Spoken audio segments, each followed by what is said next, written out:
appreciated Leader McConnell's words last night about the prospect of working together to deliver for the American people. On Friday, I look forward to hosting the entire Republican and Democratic leadership at the White House to chart a new course forward. Obviously, Republicans had a good night, and they deserve credit for running good campaigns. Beyond that, I'll leave it to all of you and the professional pundits to pick through yesterday's results. What stands out to me, though, is that the American people sent a message, one that they've sent for several elections now. They expect the people they elect to work as hard as they do. They expect us to focus on their ambitions and not ours. They want us to get the job done. All of us in both parties have a responsibility to address that sentiment. Still, as president, I have a unique responsibility to try and make this town work. So to everyone who voted, I want you to know that I hear you. To the two-thirds of voters who chose not to participate in the process yesterday, I hear you too. All of us have to give more Americans a reason to feel like the ground is stable beneath their feet, that the future is secure, that there's a path for young people to succeed, and that folks here in Washington are concerned about them.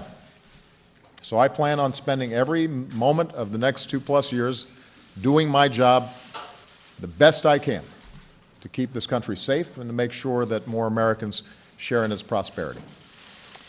Now, this country's made real progress since the crisis 6 years ago. The fact is, more Americans are working. Unemployment has come down. More Americans have health insurance. Manufacturing has grown. Our deficits have shrunk. Our dependence on foreign oil is down, as are gas prices. Our graduation rates are up. Our businesses aren't just creating jobs at the fastest pace since the 1990s. Our economy is outpacing most of the world. But we've just got to keep at it until every American feels the gains of a growing economy where it matters most, and that's in their own lives. Obviously, much of that will take action from Congress, and I'm eager to work with the new Congress to make the next 2 years as productive as possible. I'm committed to making sure that I measure ideas not by whether they are from Democrats or Republicans, but whether they work for the American people. And that's not to say that we won't disagree over some issues that we're passionate about. We will. Congress will pass some bills I cannot sign. I'm pretty sure I'll take some actions that some in Congress will not like. That's natural. That's how our democracy works. But we can surely find ways to work together on issues where there's broad agreement among the American people. So I look forward to Republicans putting forward their governing agenda. I will offer my ideas on areas where I think we can move together to respond to people's economic needs. So just take one example. We all agree on the need to create more jobs that pay well. Traditionally, both parties have been for creating jobs rebuilding our infrastructure, our roads, bridges, ports, waterways. I think we can hone in on a way to pay for it through tax reform that closes loopholes and makes it more attractive for companies to create jobs here in the United States. We can also work together to grow our exports and open new markets for our manufacturers to sell more American-made goods to the rest of the world. And that's something I'll be focused on when I travel to Asia next week. We all share the same aspirations for our young people. And I was encouraged that this year Republicans agreed to investments that expanded early childhood education. I think we've got a chance to do more on that front. We've got some common ideas to help more young people afford college and graduate without crippling debt so that they have the freedom to fill the good jobs of tomorrow and buy their first homes and start a family. And in the 5 states where a minimum wage increase was on the ballot last night, voters went 5 for 5 to increase it. And that'll give about 325,000 Americans a raise in states where Republican candidates prevailed. So that should give us new reason to get it done for everybody with a national increase in the minimum wage. So those are some areas where I think we've got some real opportunities to cooperate, and I am very eager to hear Republican ideas for what they think we can do together over the next couple of years. Of course, there's still business on the docket that needs attention this year. And here are 3 places where I think we can work together over the next several weeks before this Congress wraps up for the holidays. First, I'm submitting a request to Congress for funding to ensure that our doctors, scientists, and troops have the resources that they need to combat the spread of Ebola in Africa and to increase our preparedness for any future cases here at home. Second, I'm going to begin engaging Congress over a new authorization to use military force against ISIL. The world needs to know we are united behind this effort, and the men and women of our military deserve our clear and unified support. Third, back in September, Congress passed short-term legislation to keep the government open and operating into December. That gives Congress 5 weeks to pass a budget for the rest of the fiscal year, and I hope that they'll do it in the same bipartisan, drama-free way that they did earlier this year. When our companies are steadily creating jobs, which they are, we don't want to inject any new uncertainty into the world economy and to the American economy. The point is, it's time for us to take care of business. There are things this country has to do that can't wait another 2 years or another 4 years. There are plans this country has to put in place for our future. And the truth is, I'm optimistic about our future. I have good reason to be. I meet Americans all across the country who are determined and big-hearted and ask what they can do and never give up and overcome obstacles, and they inspire me every single day. So the fact is, I still believe in what I said when I was first elected 6 years ago last night. For all the maps plastered across our TV screens today, and for all the cynics who say otherwise, I continue to believe we are simply more than just a collection of red and blue states. We are the United States. And whether it's immigration or climate change or making sure our kids are going to the best possible schools, to making sure that our communities are creating jobs, whether it's stopping the spread of terror and disease, to opening up doors of opportunity to everybody who's willing to work hard and take responsibility. The United States has big things to do. We can and we will make progress if we do it together. And I look forward to the work ahead. So with that, let me take some questions. I think that our team has got my list. And we're going to start with Julie Pace at Associated Press. Thank you, Mr. President. Yeah. You said during this election that while your name wasn't on the ballot, your policies were. And despite the optimism that you're expressing here, last night was a devastating night for your party. Given that, do you feel any responsibility to recalibrate your agenda for the next 2 years? And what changes do you need to make in your White House and in your dealings with Republicans in order to address the concerns that voters expressed with your administration? Well, as I said in my opening remarks, the American people overwhelmingly believe that this town doesn't work well and that it is not attentive to their needs. And as president, they rightly hold me accountable to do more to make it work properly. I'm the guy who's elected by everybody, not just from a particular state or a particular district. And they want me to push hard to close some of these divisions, break through some of the gridlock, and get stuff done. So the most important thing I can do is just get stuff done and help Congress get some things done. In terms of agenda items, though, Julie, if you look, as I just mentioned, to a minimum wage increase, for example, now, that's something I talked about a lot during the campaign. Where voters had a chance to vote directly on that agenda item, they voted for it. And so I think it'd be hard to suggest that people aren't supportive of it. We know that the surveys consistently say they want to see that happen. The key is to find areas where the agenda that I've put forward, one that I believe will help strengthen the middle class and create more ladders of opportunity into the middle class and improve our schools and make college more affordable to more young people and make sure that we're growing faster as an economy and we stay competitive. The key is to make sure that those ideas that I have overlap somewhere with some of the ideas that Republicans have. There's not going to be perfect overlap. I mean, there are going to be some ideas that I've got that I think the evidence backs up would be good for the economy. and Republicans disagree. They're not going to support those ideas. But I'm going to keep on arguing for them because I think they're the right thing for the country to do. There are going to be some ideas that they've got that they believe will improve the economy or create jobs that, from my perspective, isn't going to help middle-class families improve their economic situation. So I probably won't support theirs. But I do think there are going to be areas where we do agree on infrastructure, on making sure that we're boosting American exports. And part of my task then is to reach out to Republicans, make sure that I'm listening to them. I'm looking forward to them putting forward a very specific agenda in terms of what they would like to accomplish. Let's compare notes in terms of what I'm looking at and what they're looking at, and let's get started on those things where we agree.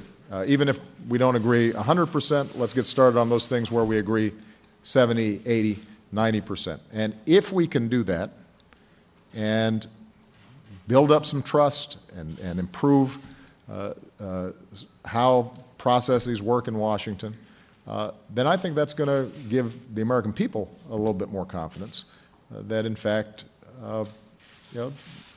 their government is looking after them. But is there anything specific that you feel like you and your administration need to change, given this disastrous election for your party and the message that voters sent? Julie, I think every single day I'm looking for how can we do what we need to do better, whether that is delivering basic services the government provides to the American people, whether that is our capacity to work with Congress so that they're passing legislation, whether it's how we communicate with the American people about what our priorities and vision is. We are constantly asking ourselves questions about, how do we make sure that we're doing a better job? And that's not going to stop. I think that every election is a moment for reflection, and I think that everybody in this White House is going to look and say, all right, what do we need to do differently?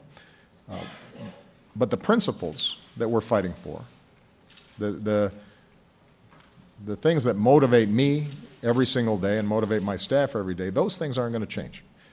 There's going to be a consistent focus on how do we deliver more opportunity to more people in this country, how do we grow, how do we put more people back to work. And I maybe have a naive confidence that if we continue to focus on the American people and not on our own ambitions or image or various concerns like that, that at the end of the day, when I look back, I'm going to be able to say the American people are better off than they were before I was president, and that's my most important goal. So, but the other thing I just want to emphasize is I've said this before, I want to reiterate it. If there are ideas that the Republicans have that I have confidence will make things better for ordinary Americans, the fact that the Republicans suggesting it as opposed to a Democrat, that'll be irrelevant to me. I want to just see what works. And there are some things like rebuilding our infrastructure, or early childhood education, that we know works. And I'm hoping that the kind of attitude and approach that Mitch McConnell and John Boehner have already expressed, their desire to get things done, allows us to find some common ground. Jeff Mason. Thank you, Mr. President. In 2010, you called the results of the midterm election a shellacking. What do you call this? And can you give us an update on your feelings about the immigration executive order and the result in the aftermath of this election? Does the election affect your plans to release it? Is it likely to come out before the lame duck session is over? And have you reduced its scope to just a couple million people? Well, as I said in my opening statement, there's no doubt that the Republicans had a good night. And what we're going to make sure that we do is to reach out to Mitch McConnell and John Boehner, who are now running both chambers in Congress, and find out what their agenda is. And my hope is that they've got some specific things they want to do that correspond with some things that we want to get done. What's most important to the American people right now, the resounding message, not just of this election, but basically the last several, is get stuff done. Don't worry about the next election. Don't worry about party affiliation. Do worry about our concerns. Worry about the fact that I'm a single mom, and at the end of the month it's really hard for me to pay the bills, in part because I've got these huge child care costs. Do worry about the fact that I'm a young person who's qualified to go to college, but I'm really worried about taking $50,000 a year out in debt, and I don't know how I'd pay that back. Do worry about the fact that I'm a construction worker who has been working all my life, and I know that there's construction work that should be done, but right now, for some reason, projects are stalled. If we're thinking about those folks, I think we're hopefully going to be able to get some stuff done. In terms of immigration, I have consistently said that it is my profound preference and interest to see Congress act on a comprehensive immigration reform bill that would strengthen our borders, would streamline our legal immigration system so that it works better and we're attracting the best and the brightest from around the world, and that we give an opportunity for folks who've lived here, in many cases for a very long time, may have kids who are U.S. citizens, but aren't properly documented. Give them a chance to pay their back taxes, get in the back of the line, but get through a process that allows them to get legal. The Senate, on a bipartisan basis, passed a good bill. It wasn't perfect. It wasn't exactly what I wanted, but it was a sound, smart piece of legislation that really would greatly improve not just our immigration system, but our economy, and would improve business conditions here in the United States, and make sure that American-born workers aren't undercut by workers who are undocumented and aren't always paid a fair wage, and as a consequence, employers who are breaking the rules are able to undercut folks who are doing the right thing. So we got a bipartisan bill out of the Senate. I asked John Boehner at that point, can we pass this through the House? There was a majority of votes in the House to get this passed. And Speaker Boehner, I think, was sincere about wanting to pass it, but had difficulty over the last year trying to get it done. So when he finally told me he wasn't going to call it up this year, what I indicated to him is I feel obliged to do everything I can lawfully with my executive authority to make sure that we don't keep on making the system worse, but that whatever executive actions that I take will be replaced and supplanted by action by Congress. You send me a bill that I can sign, and those executive actions go away.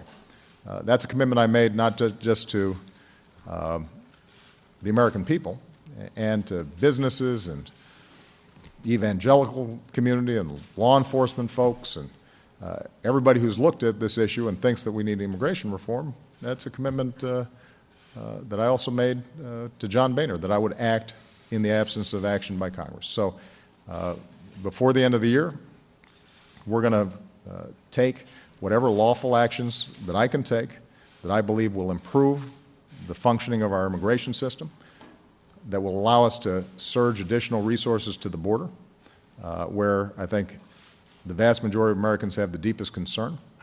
And at the same time, I'll be reaching out to both Mitch McConnell, John Boehner, and other Republican as well as Democratic leaders to find out how it is that they want to proceed. And if they want to get a bill done, whether it's during the lame duck or next year, I'm eager to see what they have to offer. But what I'm not going to do is just wait. I think it's fair to say that I've shown a lot of patience and have tried to work on a bipartisan basis as much as possible. And I'm going to keep on doing so, but in the meantime, let's figure out what we can do lawfully through executive actions to improve the functioning of the existing system. How will you make sure that executive action has teeth and the Republicans try to block it by blocking funding? And can you give us a sense of whether or not you're thinking about $8 million or a lot more million now Jeff, I think if you want to get into the details of it, I suspect that when I announce that executive action, it'll be rife with detail. And I'm sure there will be a lot of follow-up questions. Chris Jansing.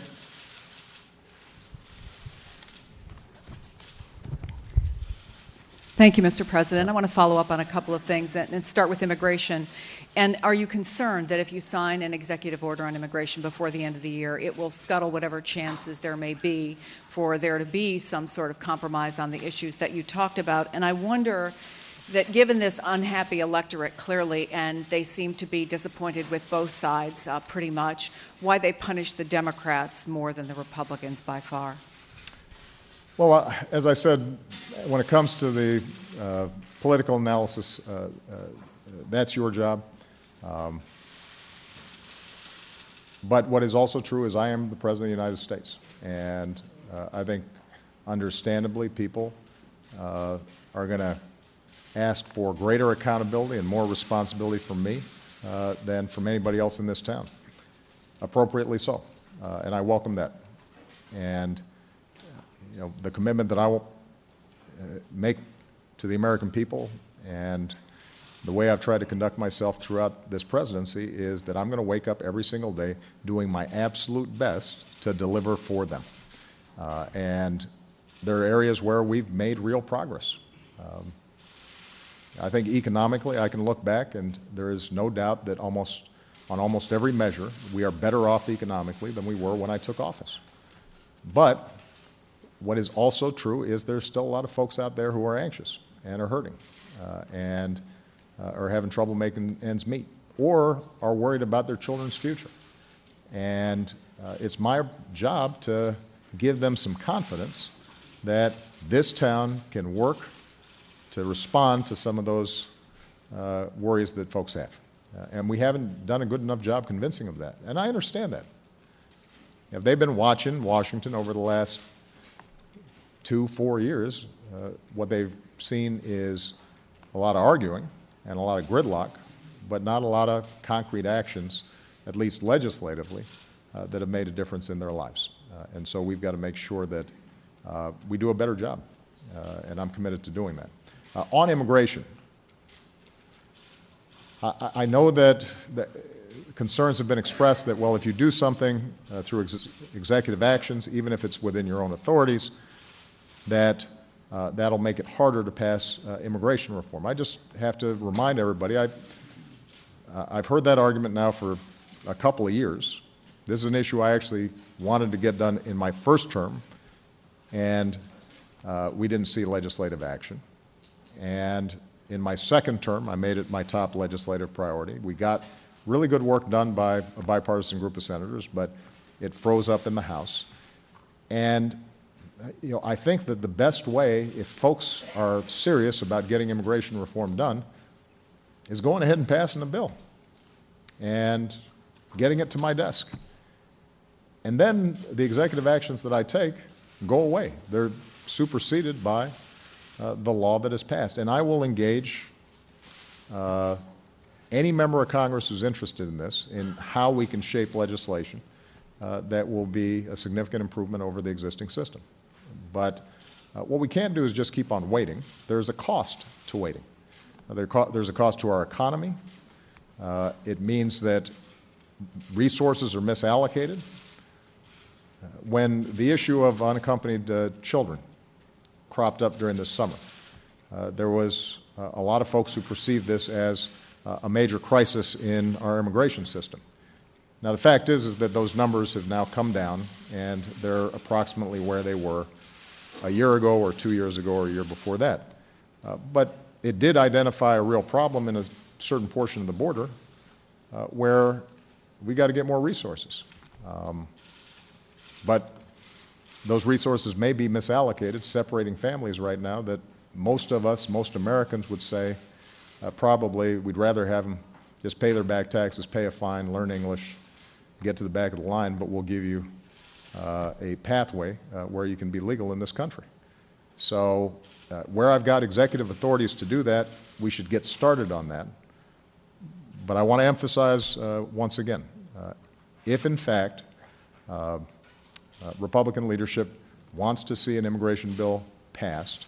They now have the capacity to pass it, and hopefully, engaging with me and Democrats in both the House and the Senate, it's a bill that I can sign because it addresses the real concerns that are out there. And the sooner they do it, from my perspective, the better. Jonathan Karl.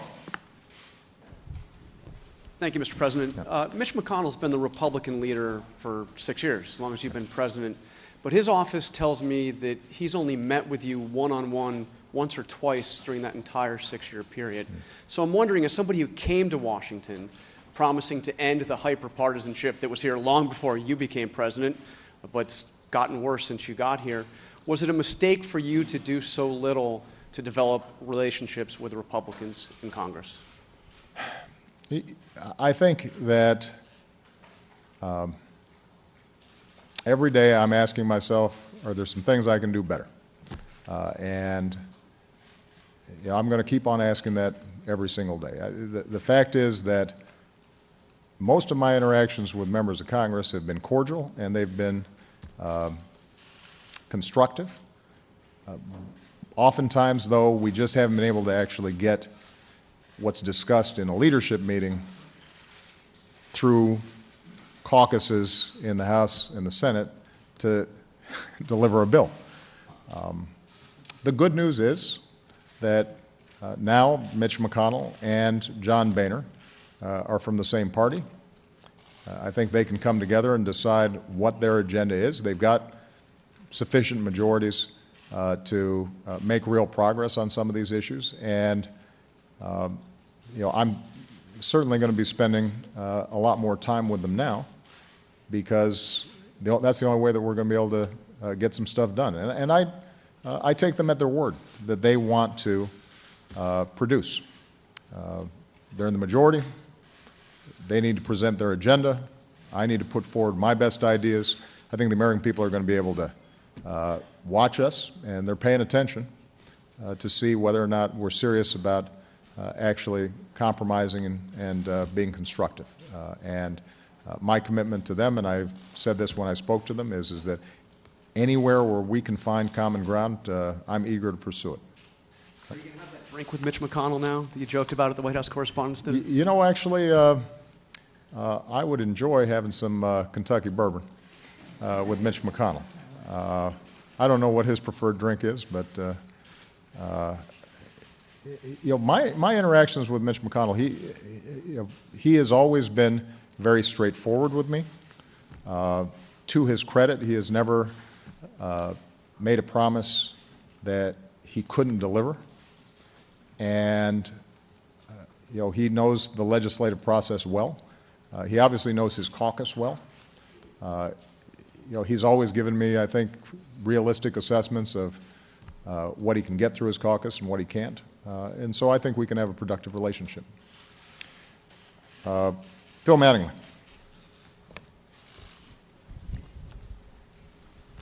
Thank you, Mr. President. Yeah. Another deadline coming up is on your negotiators by November 24th. Have to figure out if they're going to reach a deal with Iran on a nuclear a nuclear agreement. I'm interested what your current perspective is on how those negotiations are going. Also, if it is your feeling that you have the power to implement any type of agreement that's reached without any action from Congress. And then also just wanted to quickly touch on the AUMF that you mentioned earlier. Is that going to be more of a codification of the limits that you've put in place for the mission up to this point? Or what should we be looking for on that when you send it to the Hill? Thank you. On the AUMF, the leaders are going to be coming here on Friday. It'll be an expanded group, not just the 4 leaders, but a larger group who all have an interest in the issues we're discussing today. And I'm actually going to invite Lloyd Austin, the CENTCOM commander, to make a presentation about how our fight against ISIL is proceeding, and I think to answer questions and assure that Congress is fully briefed on what we're doing there. With respect to the AUMF, we've already had conversations with members of both parties in Congress, and the idea is to right-size and update whatever authorization Congress provides to suit the current fight rather than previous fights. In 2001, after the heartbreaking tragedy of 9/11, we had a very specific set of missions that we had to conduct, and the AUMF was designed to pursue those missions. With respect to Iraq, there was a very specific AUMF. We now have a different type of enemy.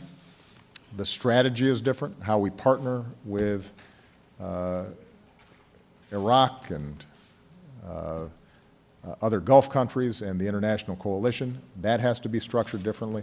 So it makes sense for us to make sure that the authorization from Congress reflects what we perceive to be not just our strategy over the next 2 or 3 months, but our strategy going forward.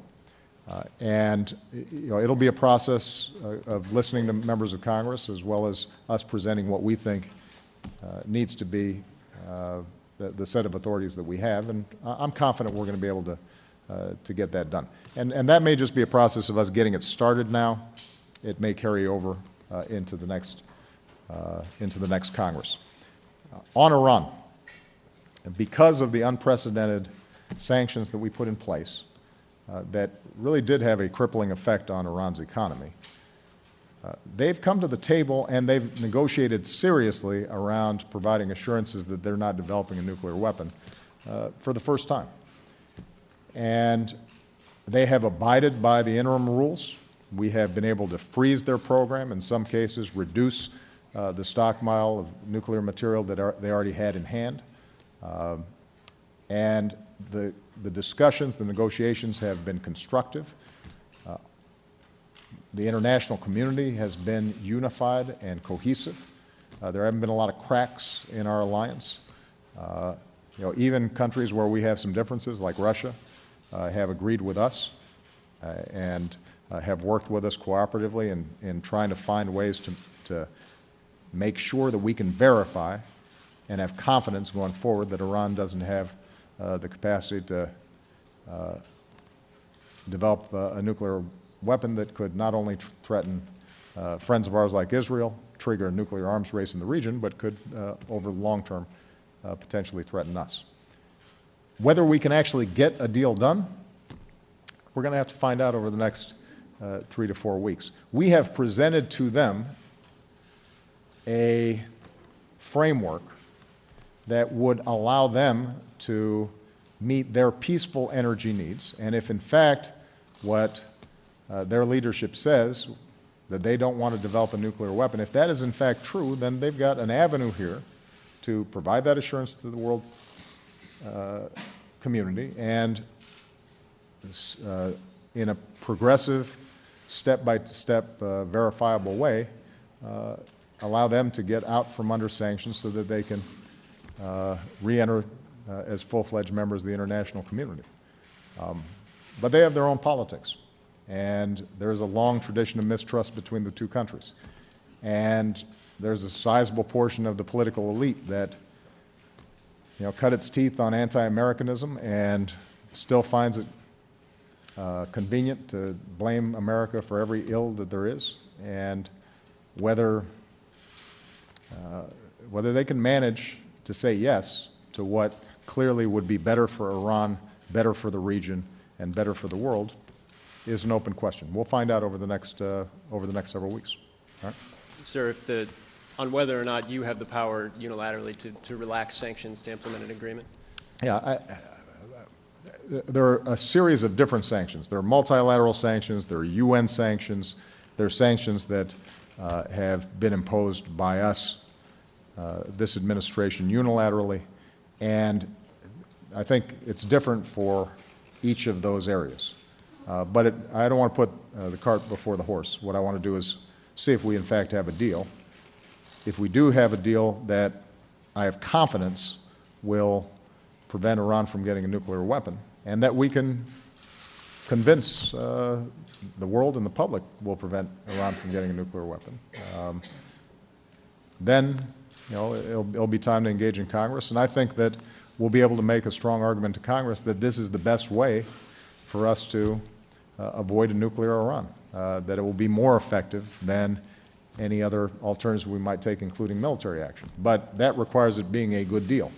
And I've said consistently that I'd rather have no deal than a bad deal. Because what we don't want to do is lift sanctions and provide Iran legitimacy, but not have the verifiable mechanisms to make sure that they don't break out and produce a nuclear weapon.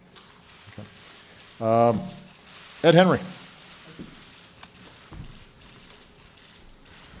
I missed you guys. I haven't done this in a while. I know. I missed you. Yeah. Thank you, Mr. President.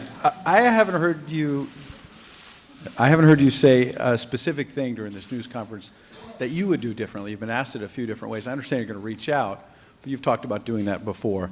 It's almost like you're doubling down on the same policies and approach you've had for 6 years. So my question is, why not pull a page from the Clinton playbook and admit you have to make a much more dramatic shift in course for these last 2 years? And on ISIS, there was a pretty dramatic setback in the last few days with it appearing that the Syrian rebels have been routed. There are some Gitmo detainees who have rejoined the battlefield, helping ISIS and other terror groups, is what the reports are suggesting. So my question is, are we winning? Well, I think it's too early to say whether we are winning because, as I said at the outset of the ISIL campaign, this is going to be a long-term plan to solidify the Iraqi government, to solidify their security forces, to make sure that in addition to our air cover, that they have the capacity to run a ground game that pushes ISIL back from some of the territories that they had taken, that we have a strong international coalition that we've now built, but that they are on the ground providing the training, providing the equipment, providing the supplies that are necessary for Iraqis to fight on behalf of their territory. And what I also said was that in Syria, that's been complicated and that's not going to be solved anytime soon. Our focus in Syria is not to solve the entire Syria situation, but rather to isolate the areas in which ISIL can operate. And there is no doubt that because of the extraordinary bravery of our men and women in uniform and the precision of our pilots and the strikes that have taken place, that ISIL is in a more vulnerable position and it is more difficult for them to maneuver than it was previously. Now, there is a specific issue about trying to get a moderate opposition in Syria that can serve as a partner with us on the ground. That's always been the hardest piece of business to get done. There are a lot of opposition groups in Syria along a spectrum, from radical jihadists who are our enemies to folks who believe in inclusive democracy and everything in between. They fight among each other. They are fighting the regime. And what we're trying to do is to find a core group that we can work with, that we have confidence in, that we've vetted, that can help in regaining territory from ISIL, and then ultimately serve as a responsible party to sit at the table in eventual political negotiations that are probably some ways off in the future. That's always been difficult. As you know, one of the debates has consistently been, should the Obama administration provide more support to the opposition? Could that have averted some of the problems that are taking place in Syria? And as I've said before, part of the challenge is it's a messy situation. This is not a situation where we have one single, unified, broad-based, effective, reliable. No, let me answer the question, Ed. And so what we are going to continue to test is, can we get a more stable, effective, cohesive, moderate opposition? But that's not the sole measure of whether we are, quote unquote, winning or not. Remember, our first focus, Ed, here is to drive ISIL out of Iraq. And what we're doing in Syria is, first and foremost, in service of reducing ISIL's capacity to resupply and send troops and then run back in over the Syrian border to eventually reestablish a border between Iraq and Syria, so that slowly Iraq regains control of its security and its territory. That is our number one mission. That is our number one focus. There are aspects of what's going on in Syria that we've got to deal with in order to reduce the scope of ISIL's operations. So, for example, our support for Kurds in Kobani, where they've been able to hold off ISIL and where we've been able to effectively strike ISIL positions consistently. That's not just because we're trying to solve a Syria problem. That's also because it gives us an opportunity to further weaken ISIL so that we can meet our number one mission, which is Iraq. In terms of things to do differently, I guess, Ed, the question you're asking is one actually I think I have answered.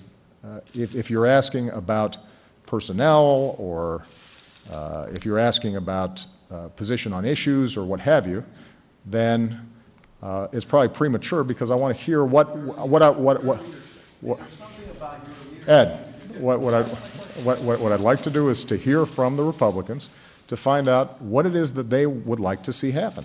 And what I'm committing to is making sure that I am open to working with them on the issues where they think that there's going to be cooperation.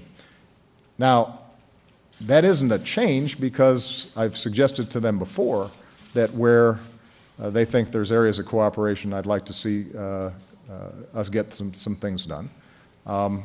But the fact that they now control both chambers of Congress, I think, means that perhaps they have more confidence that they can pass their agenda and get a bill on my desk. It means that negotiations end up perhaps being a little more real because they have larger majorities, for example, in the House, and they may be able to get some things through their caucuses that they couldn't before. But the bottom line that the American people want to know, and that I'm going to repeat here today, is that my number one goal, because I'm not running again, I'm not on the ballot, I don't have any further political aspirations. My number one goal is just to deliver as much as I can for the American people in these last 2 years.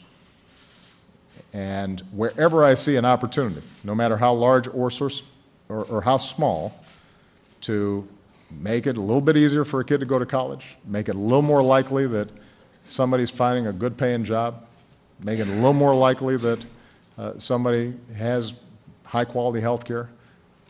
Even if I'm not getting a whole loaf, I'm interested in getting whatever legislation we can get passed that adds up to improved prospects and an improved future for the American people. Sam Stein. Thank you, Mr. President. Following the elections, congressional Republicans are pushing once again for major reforms to your Health Care Act.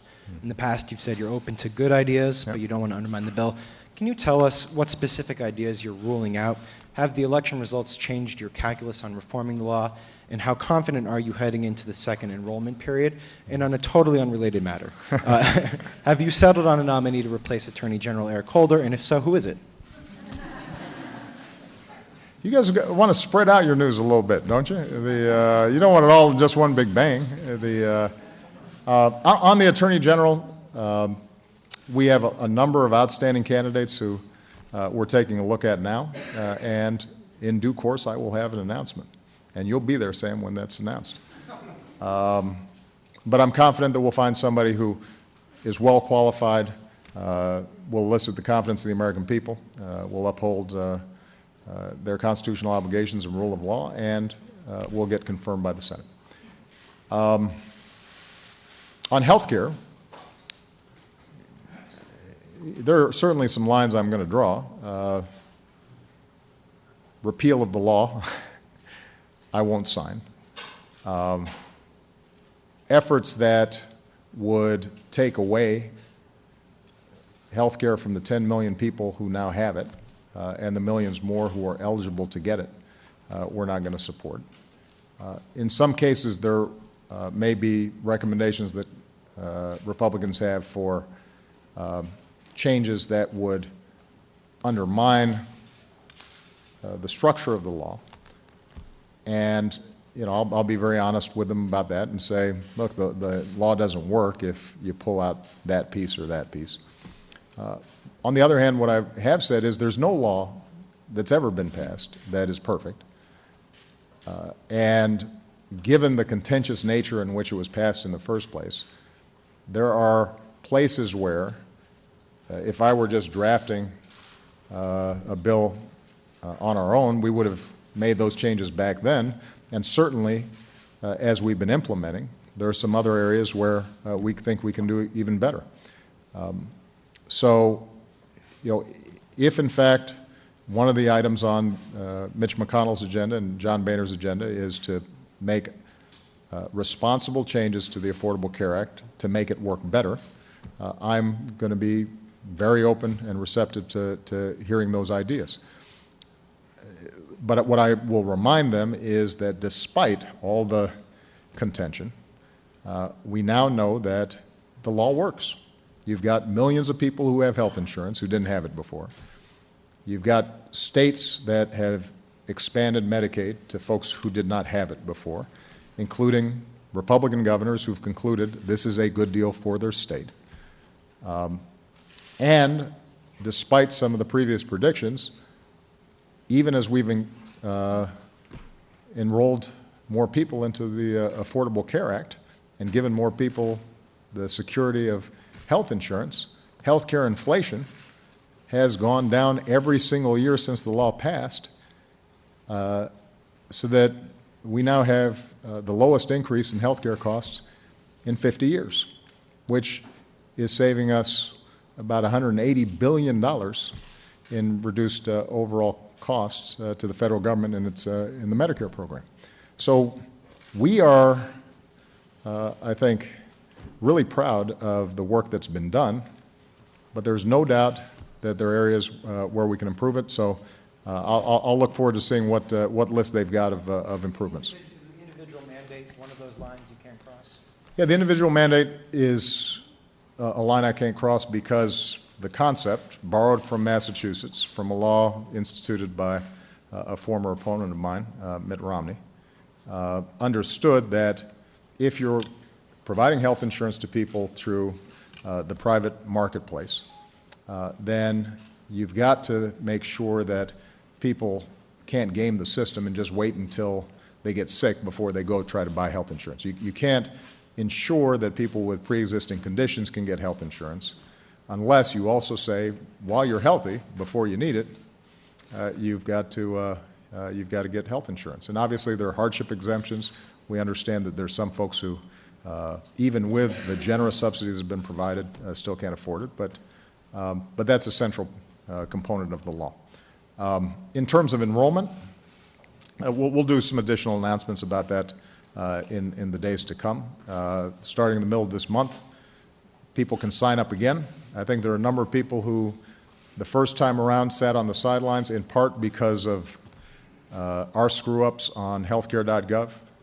That's one area, Ed, by the way, it's very particular. We're really making sure that the website works super well before the next open enrollment period. We're double and triple checking it. And so I think a lot of people who maybe initially thought, we're not sure how this works, let's wait and see, they're going to have an opportunity now to sign up. And what's been terrific is to see how more private insurers have come into the marketplace so that there's greater competition in more markets all around the country. The premiums that have come in that are available to people and the choices that are available are better than a lot of people, I think, had predicted. So the law's working. That doesn't mean it can't be improved. Major Garrett. Thank you, Mr. President. And if you do miss us, allow me to humbly suggest we do this every week. We might. Who knows? I'm having a great time. Let me go back to immigration. Moments before you walked out here, sir, Mitch McConnell said, and I quote, that if you, in fact, use your executive authority to legalize a certain number of millions of undocumented workers, it would poison the well, direct quote, and it would be like waving a red flag in front of a bull.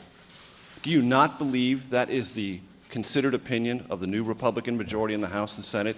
And do you also not believe what they have said in the aftermath of last night's results, that the verdict rendered by voters should stop you or should prevent you from taking this action because it was a subtext in many of the campaigns? Yeah.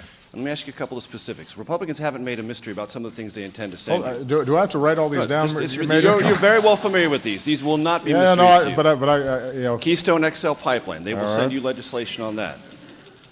They will ask you to repeal the medical device tax as a part of a funding mechanism of the Affordable Care Act. And they have said they would like to repatriate some maybe $2 trillion of offshore revenue at the corporate level by reforming the corporate tax code without touching the individual tax code.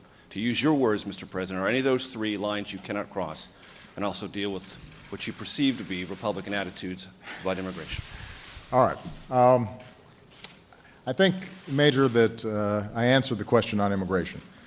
I have no doubt that there will be some Republicans who are angered or frustrated by any executive action that I may take. Those are folks, I just have to say, who are also deeply opposed to immigration reform in any form and blocked the House from being able to pass a bipartisan bill. I have said before that I actually believe that John Boehner is sincere about wanting to get immigration reform passed, which is why for a year I held off taking any action beyond what we'd already done for the so-called Dream Kids, and did everything I could to give him space and room to get something done. And what I also said at the time was, if in fact if this Congress could not get something done, then I would take further executive actions in order to make the system work better, understanding that any bill that they pass will supplant the executive actions that I take. So I just want to reemphasize this, Major. If in fact there is a great eagerness on the part of Republicans to tackle a broken immigration system, then they have every opportunity to do it. My executive actions not only do not prevent them from passing a law that supersedes those actions, but should be a spur for them to actually try to get something done. And I am prepared to engage them with every step of the way with their ideas. I think we should have further broad-based debate among the American people. As I've said before, I do think that the episode with the unaccompanied children changed a lot of attitudes. I think what may also change a lot of attitudes is when the public now realizes that that was a very temporary and isolated event, and that in fact we have fewer illegal immigrants coming in today than we did 5 years ago, 10 years ago, or 20 years ago, but that what we also have is a system that is not serving our economy well. So, Republicans who say the election was a referendum, at least in part, on your intentions to use executive authority for immigration. As I said before, I don't want to try to read the tea leaves on election results. What I am going to try to do as president is to make sure that I'm advancing what I think is best for the country. And here's an opportunity where I can use my administrative authorities, executive authorities, and lawfully try to make improvements on the existing system, understanding that that's not going to fix the entire problem, and we're much better off if we go ahead and pass a comprehensive bill. And I hope that the Republicans really want to get it passed. If they do, they're going to have a lot of cooperation from me. So let me just tick off on Keystone. There's an independent process. It's moving forward, and I'm going to let that process play out. I've given some parameters in terms of how I think about it. Ultimately, is this going to be good for the American people? Is it going to be good for their pocketbook? Is it going to actually create jobs? Is it actually going to reduce gas prices that have been coming down? And is it going to be on net something that doesn't increase climate change that we're going to have to grapple with? There's a pending case before a Nebraska judge about some of the siting.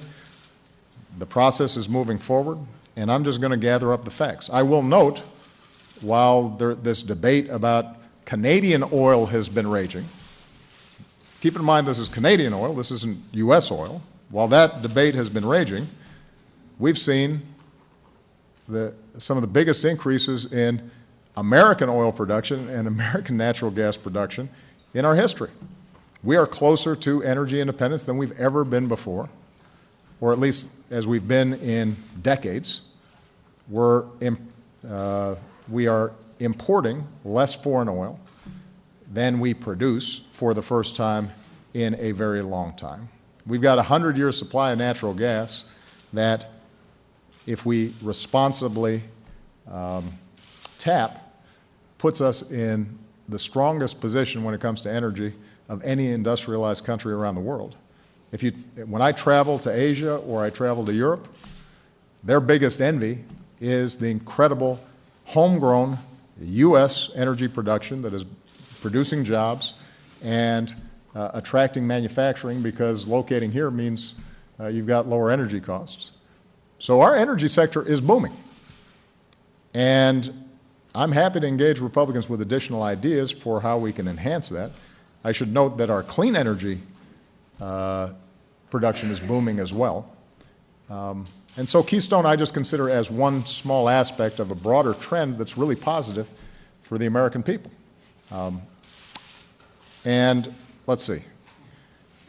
Okay, medical device tax. I've already answered the question. We are going to take a look at whatever ideas. Let me take a look comprehensively at the ideas that they present. Let's give them time to tell me. I'd rather hear it from them than from you. Major, conceivably, I could just cancel my meeting on Friday because I've heard everything from you.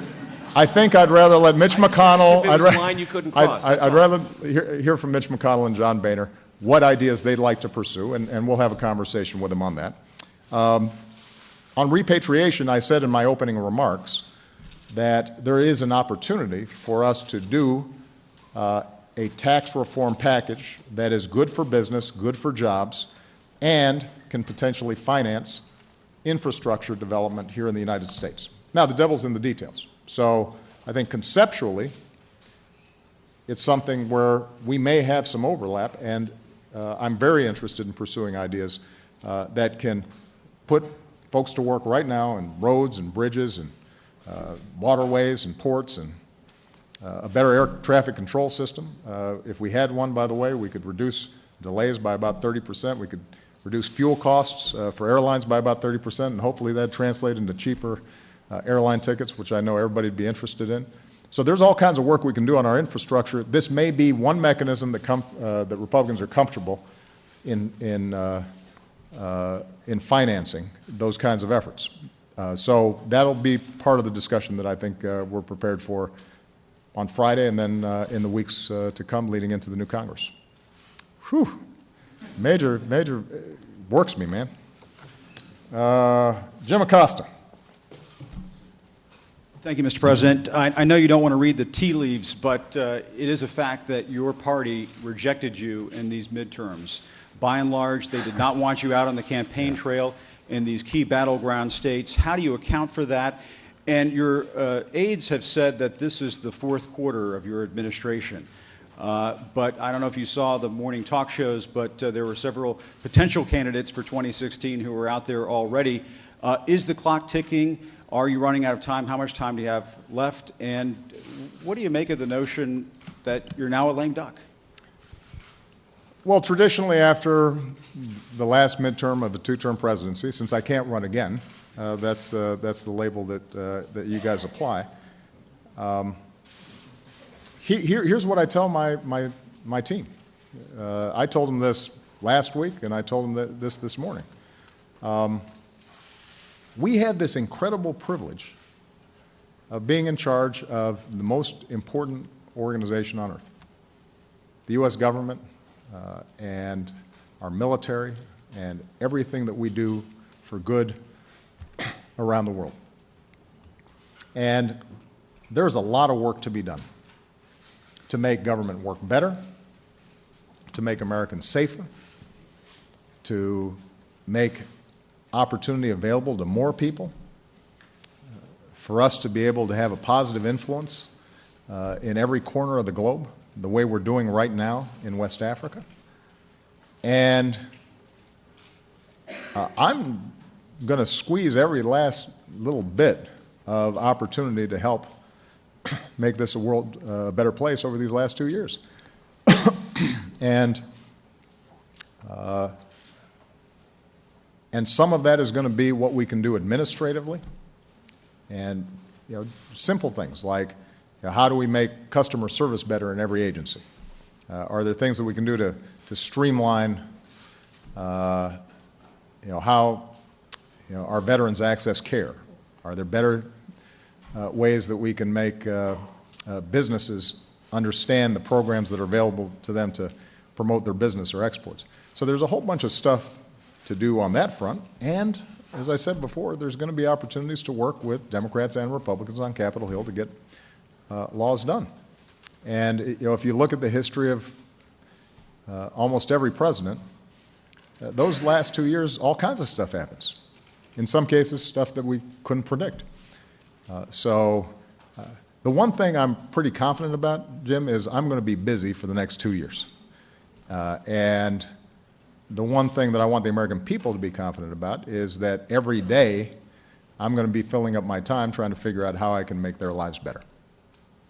And if I'm doing that, at the end of my presidency, I'll say we played that fourth quarter well, and we played the game well. And the only difference between, I guess, basketball and politics is that the only score that matters is how'd somebody else do, not how you did. And that's the score I'm keeping. Am I going to be able to look back and say, are more people working? Are their bank accounts better? Are more kids going to college? Is housing improved? Is the financial system more stable? Are younger kids getting a better education? Do we have greater energy independence? Is the environment cleaner? Have we done something about climate change? Have we dealt with an ongoing terrorist threat and helped to bring about stability around the world? And those things, every single day, I've got an opportunity to make a difference on those fronts. You're not satisfied Which is where you are now. absolutely not. I wouldn't be satisfied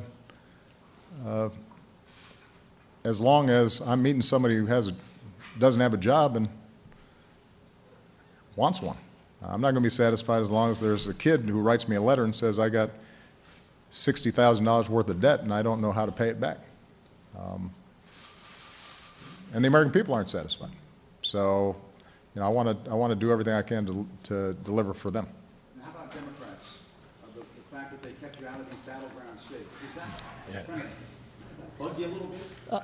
Listen, as I think some of you saw when I was out in the campaign trail, I love campaigning. I love talking to ordinary people. I love listening to their stories. I love shaking hands and getting hugs and just seeing the process of democracy and citizenship manifest itself during an election. But I'm also a practical guy, and ultimately, every candidate out there had to make their own decisions about what they thought would be most helpful for them. And I wanted to make sure that I'm respectful of their particular region, their particular state or congressional district, and if it was more helpful for them for me to be behind the scenes, I'm happy to do it. I don't have, I'll let other people analyze that. But what I will emphasize is that one of the nice things about being in the 6th year of your presidency is you've seen a lot of ups and downs, and you've gotten more than your fair share of attention.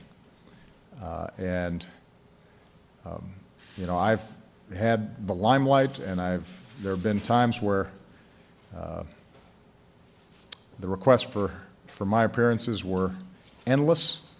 There have been times where politically we were down, and it all kind of evens out, which is why what's most important, I think, is keeping your eye on the ball, and that is, are you actually getting some good done?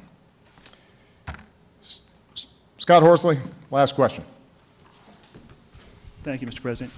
You mentioned that where your policies actually were on the ballot, they often did better than members of your party. Does that signal some shortcoming on your part or on the party's part in framing this election and communicating to the American people what it is that Democrats stand for? You know, I do think that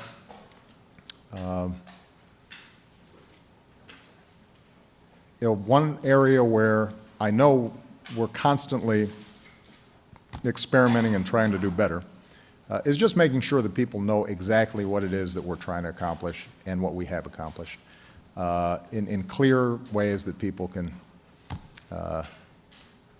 that understand how it affects them. And you know, I think the minimum wage, I talked about a lot on the campaign trail, but you know, I'm not sure it penetrated well enough to make a difference. Part of what I also think we've got to look at is the 2/3 of people who were eligible to vote and just didn't vote. You know, one of the things that I'm very proud of in 2008 and 2012 when I ran for office was we got people involved who hadn't been involved before. We got folks to vote who hadn't voted before, particularly young people. And that was part of the promise and the excitement was if you get involved, if you participate, if you embrace that sense of citizenship, then things change. And not just in abstract ways, they change in concrete ways. Somebody gets a job who didn't have it before. Somebody gets health care who didn't have it before. Or a student is able to go to college who couldn't afford it before. And sustaining that, especially in midterms elections, has proven difficult. Sustaining that sense of if you get involved, you know, then and if you vote, then there's going to be big change out there. And partly, I think, when they look at Washington, they say nothing's working and it's not making a difference, and there's just a constant slew of bad news coming over the TV screen. Then you can understand how folks would get discouraged. But it's my job to figure this out as best I can. And if the way we are talking about issues isn't working, then I'm going to try some different things. If the ways that we're approaching the Republicans in Congress isn't working, you know, I'm going to try different things, whether it's having a drink with Mitch McConnell or letting John Boehner beat me again at golf, or you know,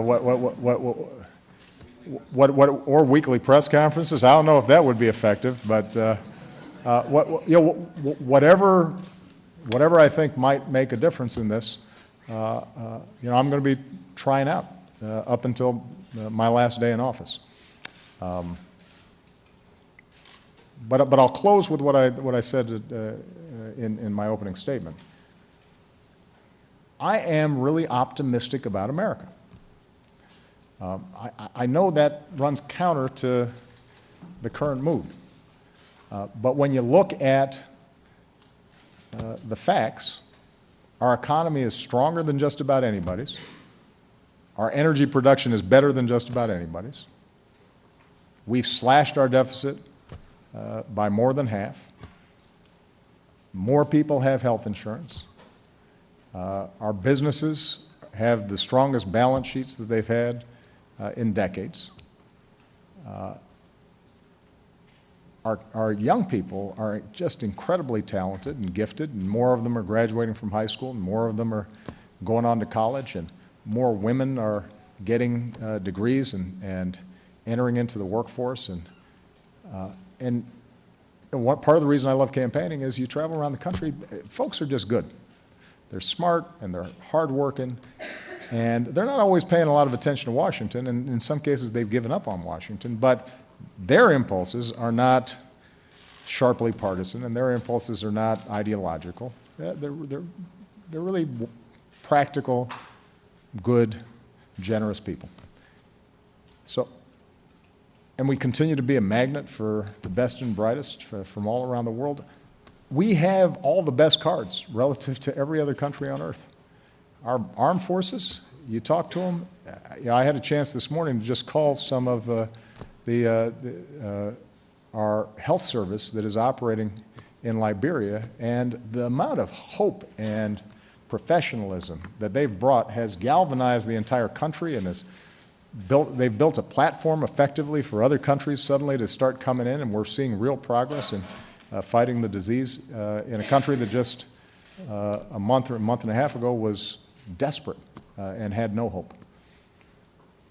So all that makes me optimistic. And my job over the next couple of years is to do some practical, concrete things as much as possible with Congress, where it's not possible with Congress, on my own, to show people why we should be confident, and to give people a sense of progress and a sense of hope. That doesn't mean there aren't going to be ongoing, nagging problems that are stubborn and can't be, and probably the biggest one is the fact that despite economic growth, wages and income have still not gone up. And that's a long-term trend that we've seen for 10, 20, 30 years. And it makes people worried about not just their own situation, but whether their kids are going to be doing better than they did, which is the essence of the American dream. I think there's some concrete things we can do to make sure that wages and incomes do go up. Minimum wage in those 5 states was a good start. But I think more than anything, what I want to communicate over these next 2 years is the promise and possibility of America. This is just an extraordinary country.